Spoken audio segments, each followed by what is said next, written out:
everybody, and welcome to today's Our Lancashire event, Shake Up Your Social Media.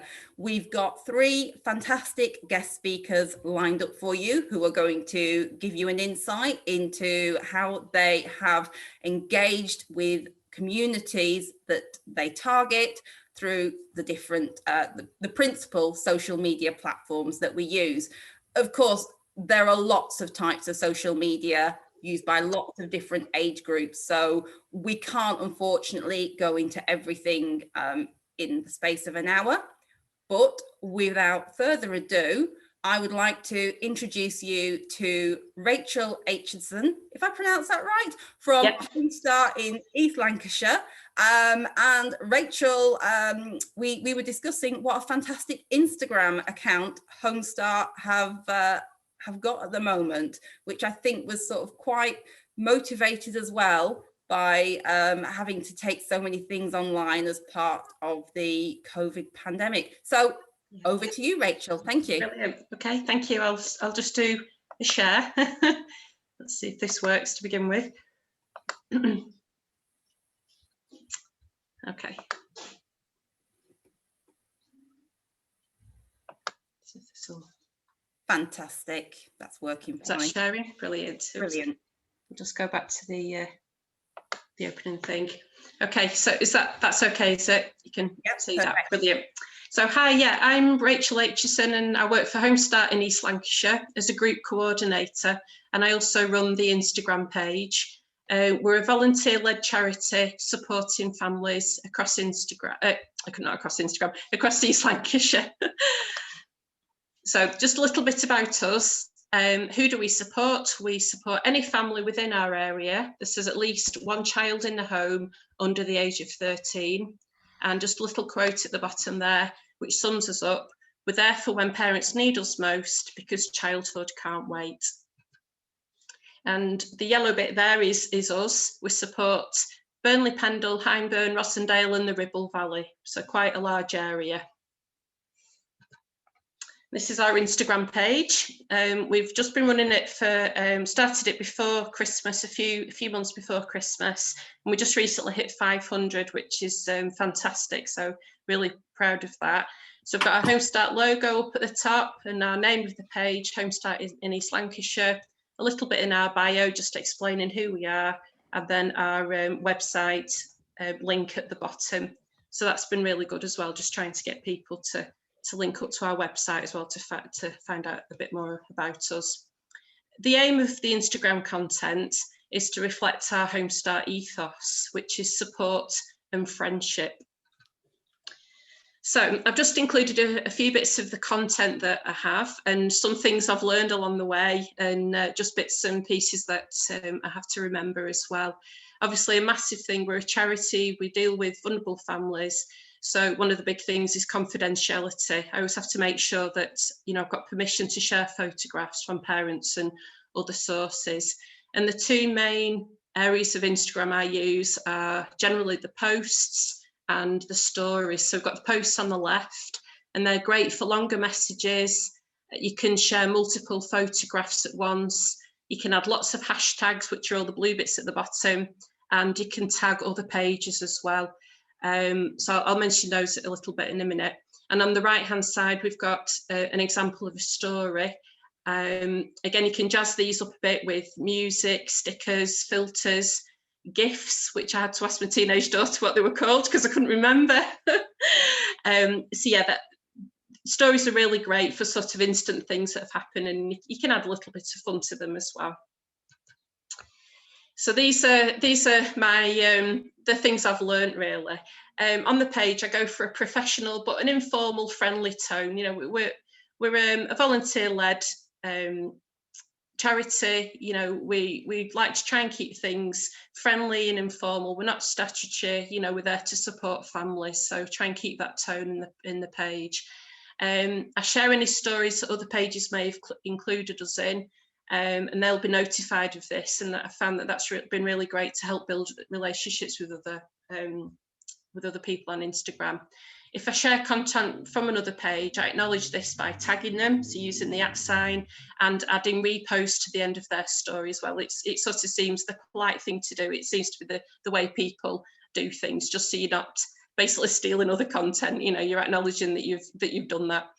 There's a bit on the homepage called Insights, and they're brilliant for seeing the numbers of views for different posts and stories and what has worked best. Hashtags that I mentioned before, the blue bits, work best when something is chosen that hasn't been used millions of times. So when you start typing a hashtag, it brings up a number of how many times it's been used. So if somebody was to search for a hashtag, it's more likely to be found if the amount of times it's been used is less. So for example, hashtag craft will have been used in millions of posts. So I found it's definitely better to be more specific to the theme of the post. So for example, hashtag craft for kids, it's more likely to be found if somebody searches for that. You can post videos on both the grid and to stories. And if they're longer than a minute, they can be saved as something called Instagram TV, which is, I have actually done that. And the highlight section on the main page is a great area for saving stories so they can be viewed at a later stage or referred to in future posts and stories. I do a weekly story time via Zoom, and I always share crafts. And so I tend to always save the crafts in that highlight section for if parents want to refer back to that at a later stage. And here we have some examples of content. So, you know, we try and get involved in awareness days that other charities run, and obviously charity funding. So on the left, we've got some examples of some posts. These are roofies that at Zero Suicide Alliance was running a roofie day. So volunteers, parents and staff all got involved in that. That was really good. Then on the right, we've got our lovely Eleanor, who climbed up the Yorkshire Three Peaks after really damaging a leg in a bad accident, and she raised money for Home Start. So again, that was brilliant content. We could share videos, thank yous, all sorts of things to get people engaged in the page. We like to show our support for other organisations and charities that we're linked with, and that also support things that we do. So we have a special group for guardians. So we've linked up with the Kinship charity on Instagram, so that's been great. And we also have Butterfly Friends group, which support families who have experienced loss. So we took part in the Baby Loss Awareness Week and shared our candles and things to show the wave of light. Our sort of mother company, if you like, is Home Start UK. So it's great to share news from them and Home Starts around the world. We're friends on Instagram with the Danish Home Start, I think it is, and the one in Holland as well. So that's been interesting.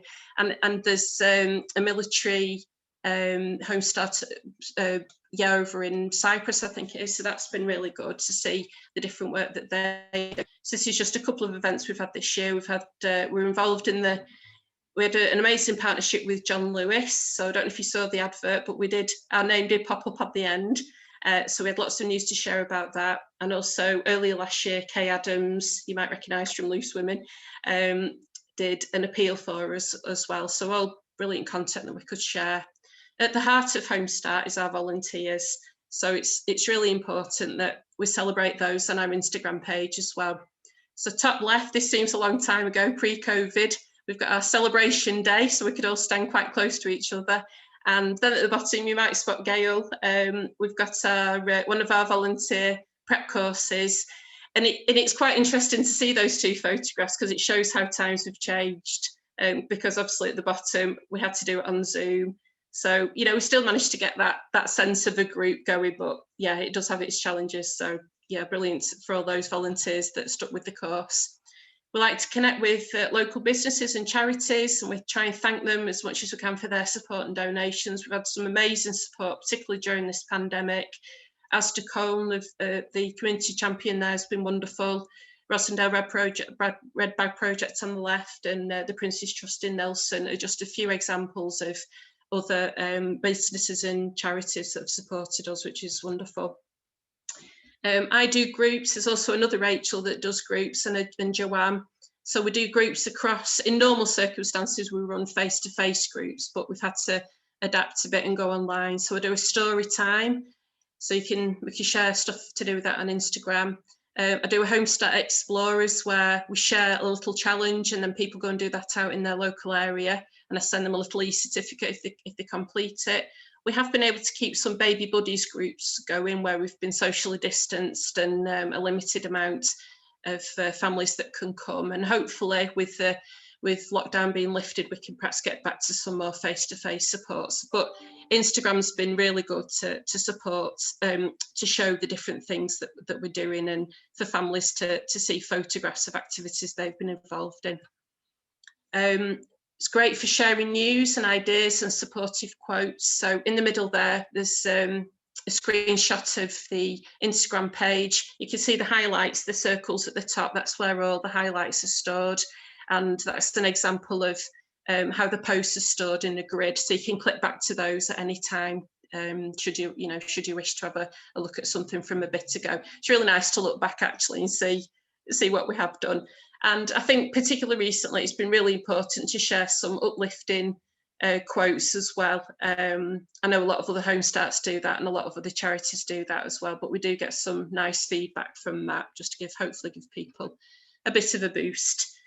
And then just at the end, we have regular Teams meetings to talk about ideas to share across the different platforms. All the platforms do work slightly differently with different audiences, so we try and tailor our content to this. So we do have a Facebook page, an Instagram page, Twitter, Pinterest, and then our website. So a shameless bit of advertising, but if you'd like to give us a follow, yes, please, that would be amazing. So thank you very much for listening. Thank you so much, Rachel. What a fantastic presentation. I mean, there was a lot I think I'm, fairly clued up when it comes to social media, but there was so much in there that I don't know, because Instagram is not my strong point, like the Instagram TV you were talking about. And it's amazing just how much variety you can get in the type of content you're able to share, especially when you start making those collaborative links with other organizations and supporters. Yeah. Although I'm not sure I really appreciate you sneaking a photo of me in, but it just goes to prove if there's a Zoom meeting going on, I will be there. Yeah. The opening of a paper bag. This is me. Thank you so much. There was a question dropped in the chat about sharing the slides. Is that something that you'd be able to share with us, Rachel? Yes, I'm sure I can find a way to do that. Brilliant. Thank you very much. As I mentioned earlier on, we do send the recording of the event out, and the slides were available will be included with that email. So we're now going to move on to hear from Daniel, who is public liaison for Alcoholics Anonymous in East Lancashire. Now, because Daniel, as within the organisation, needs to retain anonymity, I pronounced that right, we won't be seeing his face on camera, but you might have spotted him before we started the recording process. So Daniel, I will hand over to you now, and we're looking forward to what you've got to contribute. Thank you. Thanks, Gail. Thanks, everyone. So I am the Public Liaison Information Officer for Alcoholics Anonymous in East Lancashire. And basically I am in recovery. I've been sober constantly for the last 15.5 years. I've been in my role for the last 4.5 years, and it's my role to basically inform other people about our great fellowship, who we are and what we do. There's a lot of stigma obviously around the still suffering alcoholic, but there is also stigma around our fellowship as well at the same time. And as a fellowship ourselves, we don't have a social media policy as a whole, although each group is autonomous in our organisation. So we've decided to trial Twitter for a number of reasons. The main one is that it's free. We all love a bit of free at the end of the day. So that was one of the main reasons. The other main reason, obviously, that Gail touched on is in terms of anonymity. I can keep my own personal anonymity at the level of Twitter. If I was to use a Facebook account, it will be questionable if people are making comments on there, especially members. They will be disclosing their own personal anonymity.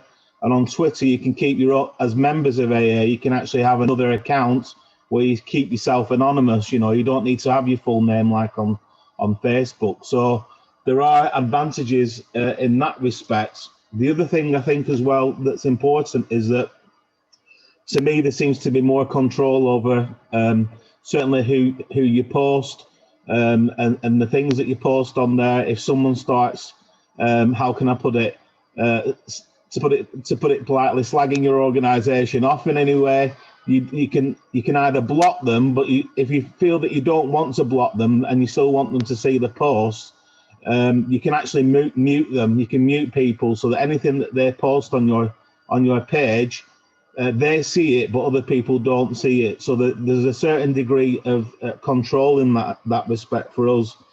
And to be honest, the main reason why we started doing this was so that we could make contact initially with other organisations in the area. Some of you may know, and obviously some of you may not know, that a lot of the public organisations like the police, the NHS, and other public organisations, as well as other third sector organisations, using Twitter quite heavily, not only in an organisational capacity, but also in a personal capacity within an organisation as well. So we initially started the account to make contact with these organisations to share the work that we was doing. But what's ended up with our account now is that, to be honest, the majority of the followers that we've got on our account are actually members, you know. So we've probably got around about a quarter of those people that are professional organisations. And I'm just going to start sharing my screen now so that we can have a look at our account in more detail. And incidentally, I've no slides today, so please do take notes with regards to this. And then obviously I'll answer any questions at the end as well. So this is our main page, and one of the things that you'll need is an email address to set up an account. You'll also need to come up with a handle as well. So each Twitter account effectively has got an @ and we've got East Lancs AA, or we could have had maybe @AA East Lancs or AA East Lancashire, but that's the name that we decided to go with at the time. You can put a small statement above there. So in terms of one of our traditions as an organisation, that our fellowship as a whole doesn't have an opinion on outside issues, which I've pointed out there. And I said, if the moderator of this page ever expresses a view, it is their own and not that of AA or anybody else. And you'll actually see on a lot of the statements on Twitter where people will say retweets are not endorsements at the end of the day, and a retweet is to repeat somebody else's tweet that I'll come to it a little bit later on. So this is our main page. You can pin a tweet to the top. So we feel at this moment in time the most important information that we have is with regards to our local meetings, and you can see there the information that we've given. We've also put an attachment on there that you can effectively click onto, and you'll see that it's come up with a full document there of the details of our meetings. Okay, so that's that. Followers and following people, I think, is pretty imperative to begin with. You know, we actually tend not to follow everyone that follows us. We tend to keep it to following mainly organisations who we want to link with, and also a few members at the same time. So, for example, there's organisations and individuals here, some that you may recognise on there right at the top. I'll come to Michael Brodie in a second. He's actually the CEO for the chief executive for Public Health England, who I've been able to send him a private message recently and he's responded to. It's one way of connecting to people is by messaging people, but you'll see other people that I'm following on here.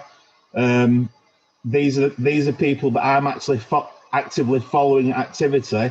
So when somebody posts something from these accounts, it might just pop up on my Twitter that they've posted something, and that I can look on the page to see what they've posted. Okay, so that's that.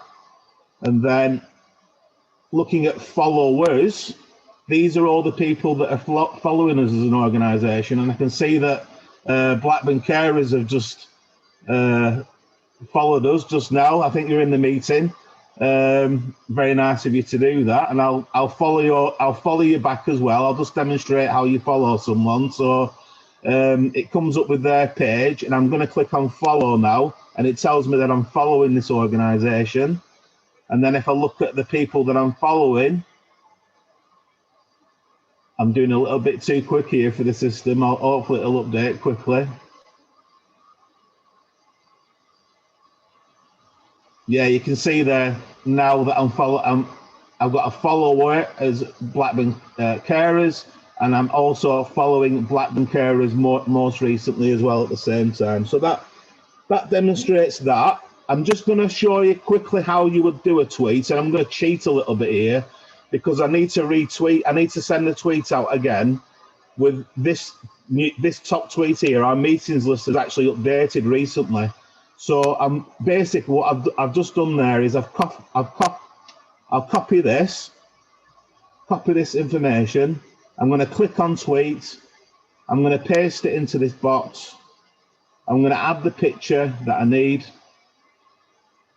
I do apologize that I'm doing this quickly, but I'm having to do it quickly so that I can get through everything. This is the image that I want to add to it, which is our most recent meetings list. I'll click on tweet. And there you have it. That's our most recent meetings list. And if I click on our profile now, you'll actually see my older tweet, which was on the 29th of January. And then you'll see the one that I've done a few seconds ago underneath that. Now I'm going to pin that tweet to the top of my profile.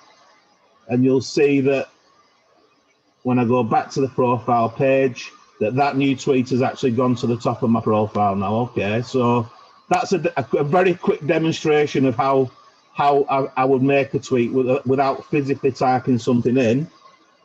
You can also time tweets as well. So, for example, I'm just going to do this quickly. I say demo tweet. Today is the 4th of March. This is something that always remember to change the date. For some reason, it skips 5 days in front. So change the day first. Select the timing. So we're on 14:25 at the moment. I'm going to select 14:26. Saying that I can't do it in the past because we've moved to 14:26. We'll move to 14:27. And I'm going to hashtag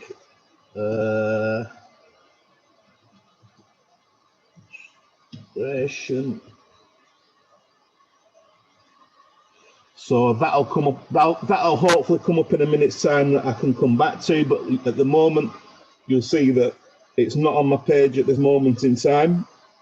The other thing that you can do as well on Twitter is that you can tweet links from certain links like YouTube, for example, which I'm going to demonstrate now by a demonstration. In fact, I'll do it directly from YouTube. So my YouTube account is linked to my Twitter account. It's working off the same address. And this is our young persons video that came out last year. If I click on share on the YouTube page, I click on Twitter. And it comes up with some text here. I can actually edit this. I can change this to suit. But I'm not going to do that. I'm just going to tweet it as it is just to save time. But it's come up with that information. It's come up with the video below. I'll click on tweet. Away you go. Then it's posted. And effectively, what happens with that tweet now that it's got media on it, if I click on that tweet, good night. Then you'll see that the video plays. I don't know whether you can hear it or not, but Drinking was amazing. I loved everything about it. I loved the social side of it. And then I'll just do one other. This is from our podcast account. We've been doing some recordings with the BBC Radio Lancashire that we've uploaded as a podcast. Again, we've got a link to our Twitter account. I'll click on Twitter.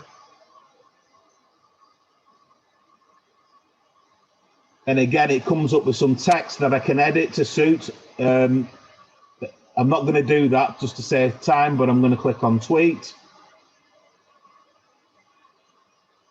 Then I'll just go back to our profile. You'll see that it's towards the each go in time order. So the YouTube post is underneath the podcast recording. And if I click on it, Tell me, when you can you hear it? You've got a problem with alcohol. Yeah. We can hear it, yeah. To have So that's quickly showing you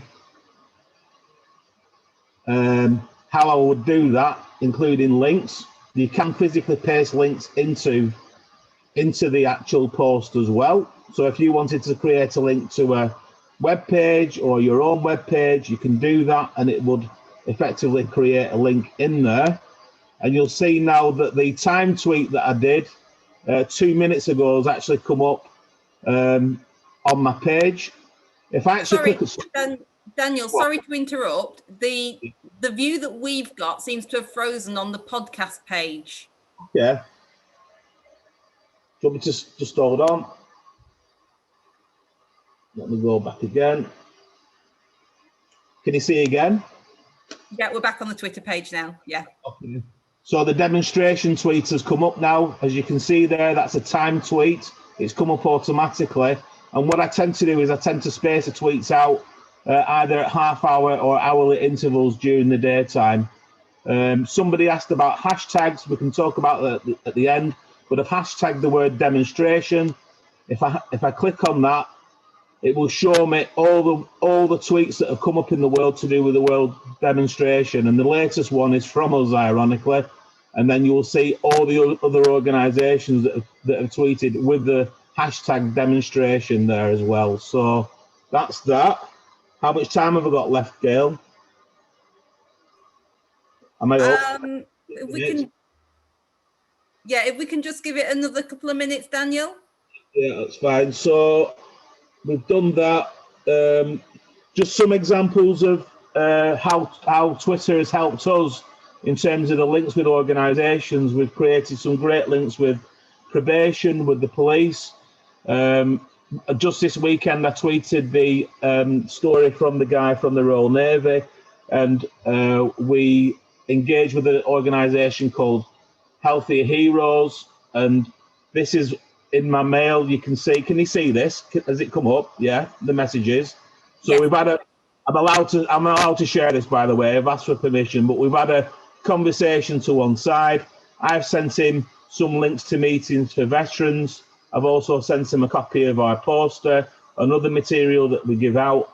So it just gives you an idea of that. And you can see here that I've had a conversation as well with the CEO of Public Health as well at the same time. I've been able to contact him directly. There's no email on the internet for obvious reasons, but for some reason he's left his mail open and he's kindly agreed to do something about a situation. So that's good. And just to wrap things up, really, from you can have an account from an organizational and a personal account on the same device, on a mobile device. It's quite easy to switch between the two. And just finally, to end the presentation, I'll put in the chat box our link to our page as well, so that you can actually physically click on the link and go through to our page. And when you do set up a Twitter account, you can follow us, and you can also see our handle at EastLancsAA. So I thank you very much for your time, and I'll take some questions at the end. Thank you. Thanks, Daniel. And I think you've demonstrated quite clearly there that applications like Twitter can be used to whatever scale suits the organisation or individual. We can see you have a huge Twitter audience, and from our previous conversations, that's sort of quite global, not just people in East Lancashire. But again, just like we saw from Rachel, it's lots of different types of content that you're actually sharing on there. However, with Twitter, it tends to be those really clear messages that you're sharing, whereas Instagram is very, very visual. And just from personal experience, Twitter is probably the best platform when it comes to getting real-time news. About 18 months ago, there was a fire near my brother's house in Bolton, and it just wasn't on mainstream media at all. We weren't picking it up on the news channels, but actually Twitter was the place that everybody was sharing the information about what was going on and how that emergency response system was working. So thank you so much, Daniel, for your presentation there. And we are now going to move on to hear from Elliot, who runs the NHS Connecting My Community Facebook group, which is relatively new, I think, but you've already grown a really big and very engaged audience. So yeah, really looking forward to hearing what you've got to say, Elliot. Over to you. Thanks, Gail. No, it's I'm Elliot. I think I know a lot of you from some of our funding clinics and CAD talks, which is really great. I do recognise quite a lot of names in there, so that is absolutely fantastic. Good to see you all again. And if you're not already on Connect My Community, after the last time I spoke to you all, why not?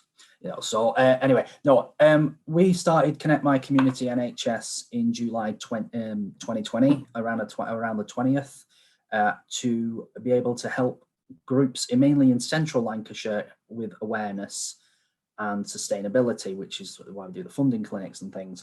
What's happened from there is we did it as a little project just to see whether or not it would work to go against COVID, because we could no longer do anything face to face. And what happened is we found out that there were lots of groups that didn't know about each other, never mind anybody else, and it's gone quite well. So what I was going to do is, you've seen a lot about how they run. So what I was going to do was slightly different. What I'll do first is I'll show you the page and then show you the group. And then what I'll do quickly is I'll run through how you can set up your own page and some like little pitfalls and things like that, because it's not all just a case of posting something on there and off you go. There are a lot of things that can actually go wrong, and you've got to really be on it to make sure that you don't have any problems. For example, a group that we know about quite a lot, quite recently, as in yesterday, had a group of about 600 people, posted something they really shouldn't have posted. Nothing nasty or anything. It was quite normal, that you would have think there would be no problem. But because of that, Facebook actually removed their entire group, and they'll have to start again from day one. So it's important to get that information across first. So we'll just do a quick screen here. And where's me? Just one moment, because my page has gone off. So, there it is. I've got my earphones in, so I can't really hear anybody. Usually on CAD Talks, people are talking in the background. I can usually hear that people are talking to me at the same time. But anyway, so here's our page. There we go. Connect My Community, there we go. And what we'll do is we'll pop this in visitor mode. Oh, no. Need to move you guys over to the other side. There we are. So this is the page on here. You can pop in your own picture. If you're using things like Canva, which I think some people have mentioned in here, you can put your own pictures in. Canva will actually work out exactly what sizes you need to do for each of the things on there, which makes it good. What you should always put in here is about who you are, all your information. It's a bit slow because I'm at work. If I was at home, it'd be working a lot quicker. So there you have all your details in there. You put as much information in as you possibly need. In this particular page, this is used mainly for sharing. So we share all our information from other groups because it's all about you guys. We want to make sure that you guys all know what's going on with other people that you can then work with, but also to get the people in the community to work with you. So what we do on here is you can add your events on here. And the best way of finding out events is we will search across and see what's going on and then add it to our own page. So they're just some of the events that we'll put on there. You can create your own. Haven't really got time to run through that today, but we can look at that another time. What we also have on here is you can upload videos. As it was mentioned before about music, we and a couple of other packages, we have our own editing. So we edit our own music into there. So therefore you can have your music in as long as it's your own edited, or you've had permission, or you've paid for it. If you've done any of them three, you can use music. If not, you shouldn't be using that music, because there is a possibility that the owner of that music can come after you and have you for that. So you want to make sure that you don't do that. You can split your stuff up into playlists, for example, as we've got there with our CAD Talks, for example, with our views at the bottom for each one of our videos, and our spotlights about who the spotlights are, basically who the groups are and everything, so we can share that information out to other people. So you can put your videos in there. And the basic posts that we do are just general information of what's going on. If there's something going on at the moment, we want to share it. It could be an event. It could be any sort of information, and we'll share that information across, and you'll see all our engagements on there as well. So the other bit that we have is, I'll just stop share for just 30 seconds to go into the other one.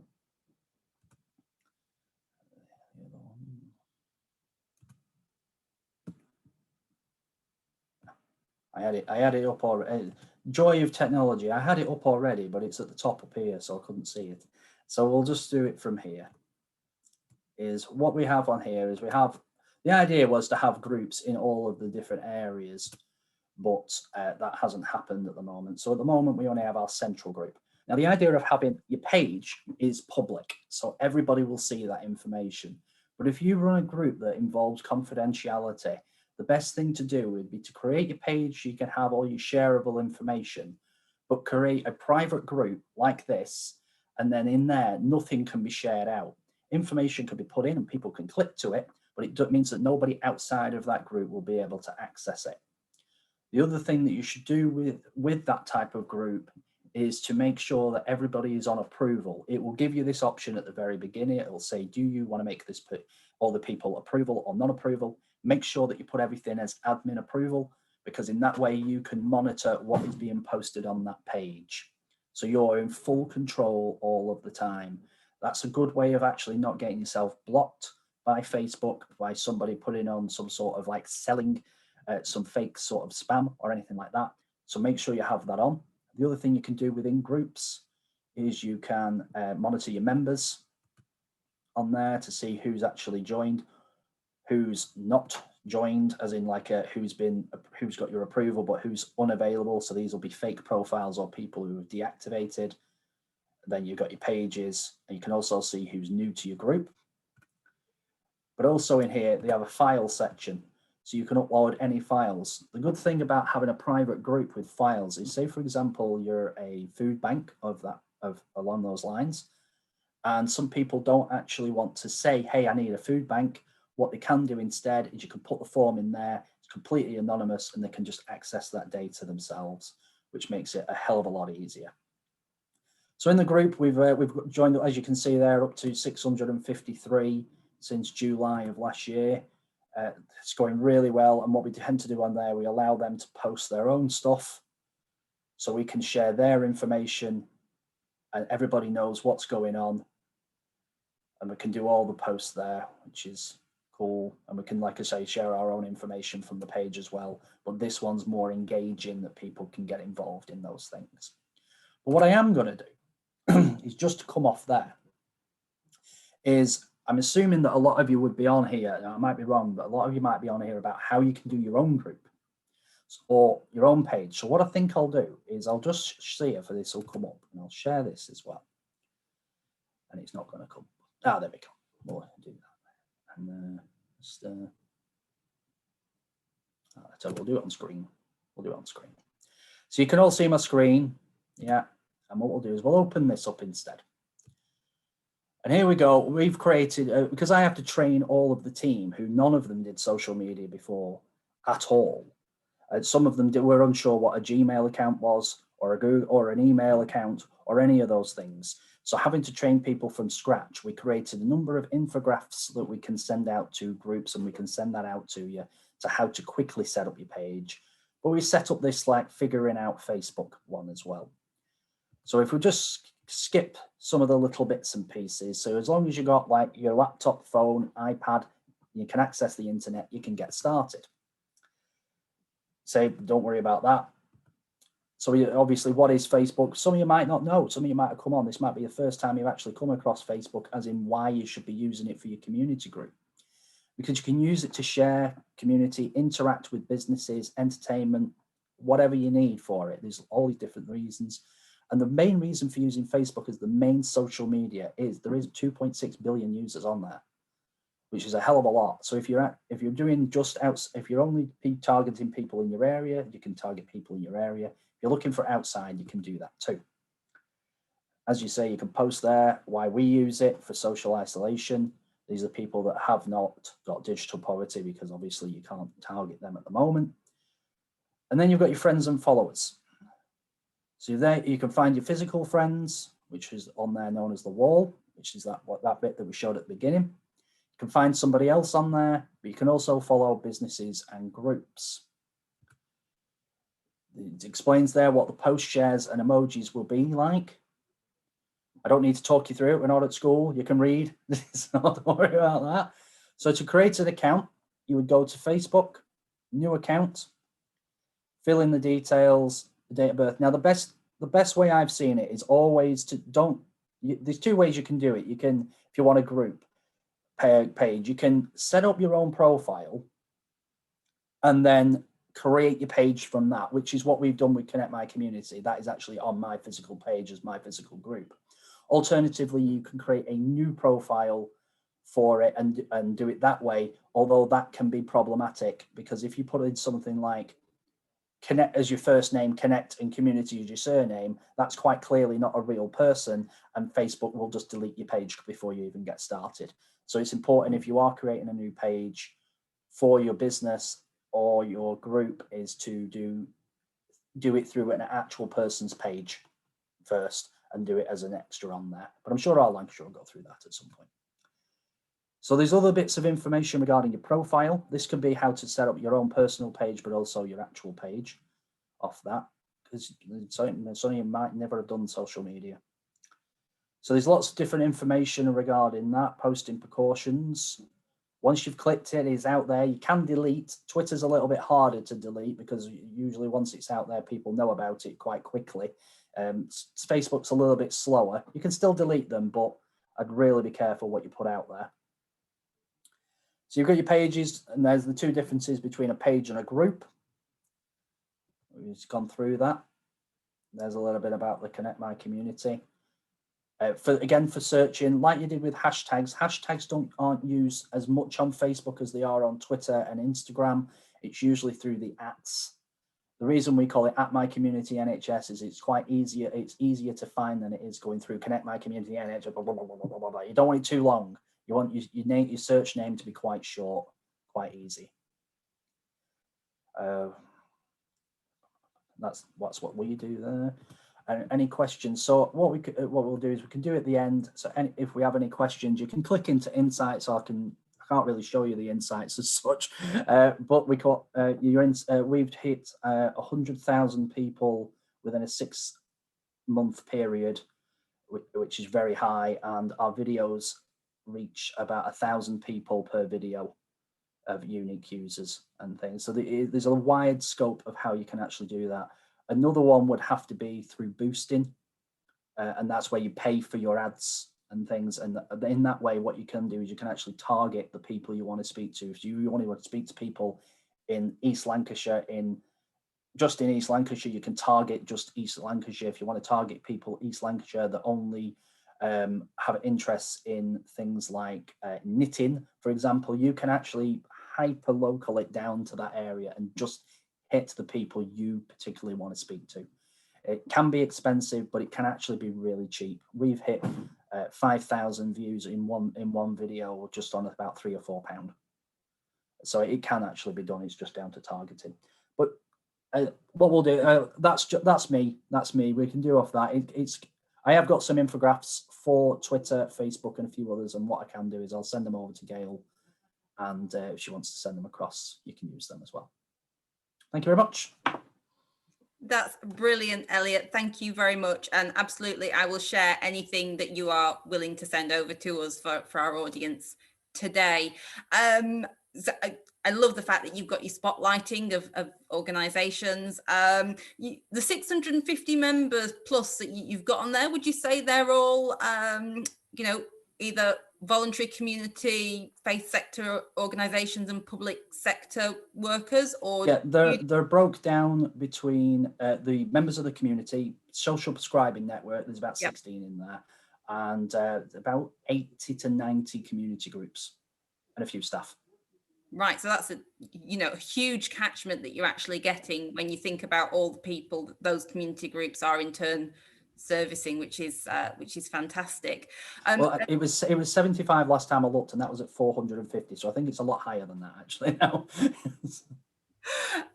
So I think it's prudent to say Facebook, they do also provide a lot of support to people who want to set up groups and pages anyway, because at the end of the day, building community is their core business. It's in their interest to help us produce really effective online groups. So I will put that link in the follow-up email as well.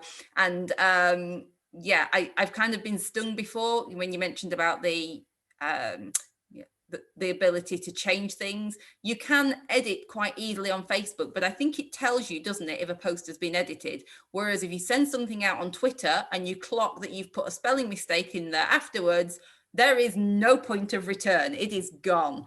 And yeah, deleting is the only way forward.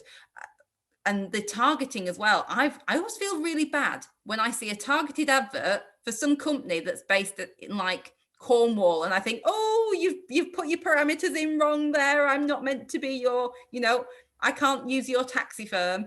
But when you do get it right, it's brilliant. So we have had some questions in the chat, but if you want to ask a question verbally, then feel free to put your hand up digitally in a little hand up symbol, or you can give me a wave. But while I'm just seeing that, I do know there was a comment put in there by John about the setting up a podcast. I have actually got it in mind, John, to run a session like this in the next couple of months about creating original content. So it would be things like podcasts and videos and what have you. So yeah, hopefully we'll have a lot more interested people that are wanting to do some kind of collaboration when we run that event. So what? Gail, sorry. Yeah, just regarding that, the spotlights that we have on our page, they're technically down as podcasts because they're just audio video. They've only got the pictures on there of the actual front cover of yeah. If we were using you, for example, it'd be your from our Lancashire being on there, but the actual rest of it is verbal, so it would actually technically be a podcast. Very easy to set up. Brilliant. Right. So, oh gosh, it's been a really busy chat today. So I know we've covered the music licensing issue in the presentations. That is always a complicated issue and definitely not something we can fit in the next 9 minutes. And we've talked about hashtags. Let's see. Nobody's put their hand up digitally to ask a question yet. While I'm just having a look for the questions, Jenny, do you just want to very, very quickly tell people that they can have your job if they want it? Yes, I can, of course. So my role with Lancashire Volunteer Partnership, and of which our Lancashire's a project, or a sister project, we like to say, I'm actually jumping teams. I'm going to jump to Team Blue. I'm going to be joining Gail as the Our Lancashire Community Engagement Officer for Chorley and South Ribble, which means there'll be a full-time position available in the marketing team based at Hutton Police Headquarters, but at the moment very much working from home, as you can see, but eventually based at Hutton. And I will share the job description and details on how to apply on the Lancashire County Council web pages. So I'll share that now in the chat. So please do share far and wide. Anyone you think you might want a job with LVP, it's a great role and it's very varied. Newsletters, website, Twitter, Facebook, Instagram, videos. Yeah, it's a fantastic job and for a really good cause. And we get to work with ace people like yourselves. So please share far and wide. Thanks, Jenny. And yes, we are very glad to have you jumping over to our team because we also think we have the most amazing job in the world. So I've had a quick scan of the chat. I don't think there is anything in there that we haven't touched on already in the course of the conversation. Elliot, have you got your hand up? Yep. Yeah, there was one comment on there from Stacey Reed regarding restricting comments on posts if they to be approved. No, if you can restrict certain words. So when you set up your page and you set up your group, you can put a buffer in for certain words. So we all know which words we buffer out, but if there's certain words you like, or scam or things like that, that you want to buffer out, you can buffer out those words. But in relation to comments, no. You can do it, that everybody, everything has to be monitored. So yes, you can do it, but in most cases, it's just the actual post that you would approve.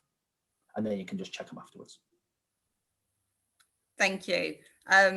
Yeah, sorry, filtering out has just reminded me of, you know, the failures in the AI systems that tend to do things like that. You know, places like Scunthorpe, if you want to spell that, sometimes kind of where it causes a bit of an issue. Anyway, I'll try not to lower the tone too much. So.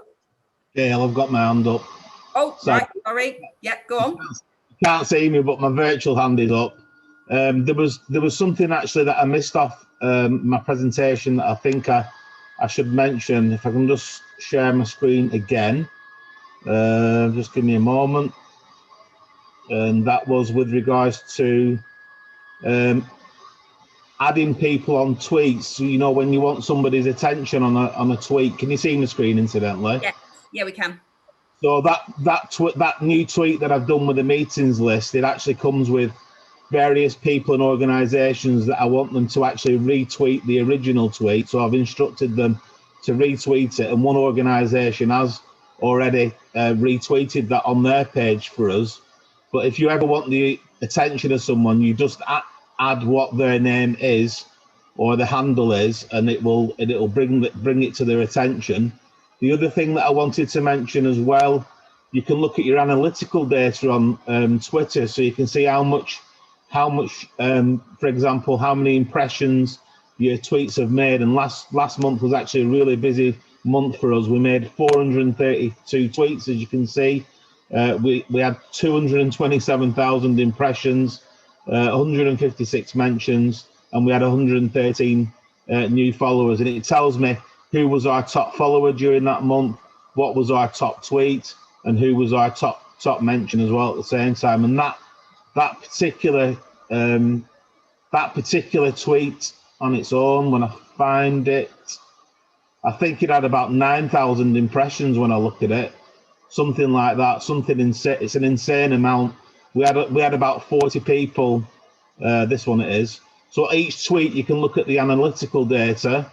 And then I look at this one where we've retweeted John's story, the podcast, and it tells me how many impressions it's made, over 9,000.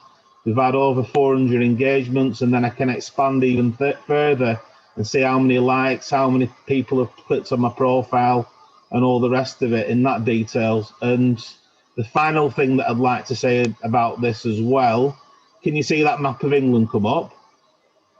Not yet. Not yet. Has that come up? No. Hold on. Let me do it again. You can put an app on your Twitter, so you can actually physically see. Can you see it now? Yes. Yeah, we can. So I can see all my followers in the United Kingdom there. You can see a concentration around the northwest of England. There's also a bit. I've got 3.2% of followers in London as well. You can see, so we've got quite a big following down there, and also in Ireland in bits as well. And then when I look at the United States in comparison, can you see that? Can you see the map of United States or not? No, we're still seeing UK. So we'll share it. So we have just had a comment by Stuart in the chat about looking at Twitter analytics. Now, if I'm right in remembering this, you can only get them on Twitter if you set up your account as an organization, not as a individual person. And I think that has to be done at the outset. Does it? Yeah. I can check on my personal accounts actually. Just hold on. But yeah, we can see the US map now, and analytics on social media. They are a science of their own. They tell some amazing stories, and those analytics for you as organizations are really, really important to be taking account of when you're running any kind of social media platform, because they will tell you what is working, what is not working, and what times of day you should actually be interacting with your audience as well. They are incredibly revealing. Just in terms of analytics, you just need to turn it on. You can have it on a personal account as well. I've just checked my personal account, and you can switch analytics on a personal account as well as a business account. So brilliant. Yeah. Great Yeah. to know. I don't know whether I dare turn it on in mine. That might be something that you know, one of those rabbit holes I end up falling down that eats my evenings away. So it is 1 minute to 3 now. I would just like to say a massive thank you to our 3 guest speakers, to Rachel, to Daniel, and to Elliot. You've given us a brilliant oversight into 3 of the main social media platforms. Hopefully everybody has found today really, really useful. Please do look out for a message in the not too distant future about what our session will be next month. As always, they are the first Thursday afternoon at the beginning of April, and I just need to check. I've got a horrible feeling it might actually be Maundy Thursday next month, so we might just do a little bit playing around with the date as well.